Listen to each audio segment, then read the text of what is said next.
Я столкнулась с проблемой, что у меня у сына тяжелая форма, да, заболевания, у него текут слюни. Понятие взрослого слюнявчика его не существует, а проблему решать как-то надо. Далия Гайнанова узнала, что такое ДЦП 12 лет назад, когда впервые стала мамой. Сыну Тимуру нужны лекарства, реабилитация, удобная одежда и слюнявчики. Тогда из юриста Далия превратилась в швею. Теперь выпускает изделия не только для своего сына, но и помогает другим. Мы уже стали шить и постельное белье непромокаемое, потому что это частая проблема, и на матрасники, и наволочки, да, из специальной ткани.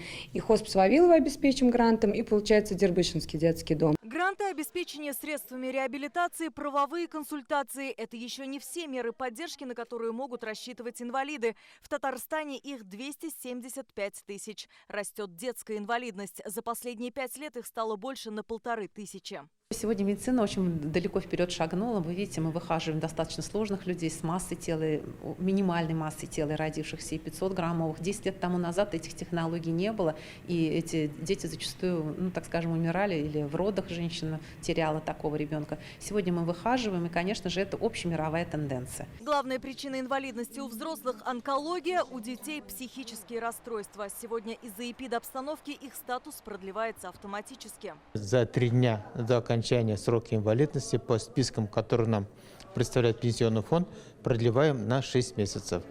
На сегодняшний день уже порядка 40 тысяч взрослых уже воспользуются этой услугой. Обеспечение средствами реабилитации ведется за счет федеральных средств. В этом году на подгузники, пеленки, спецодежду выделили 1 миллиард 400 миллионов рублей. Сюда же входит и санаторно-курортное лечение. Услуга оказана почти 7 тысячам татарстанцам.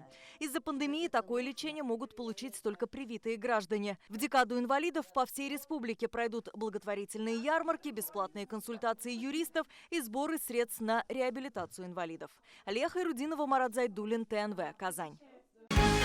Закажи рекламу на ТНВ.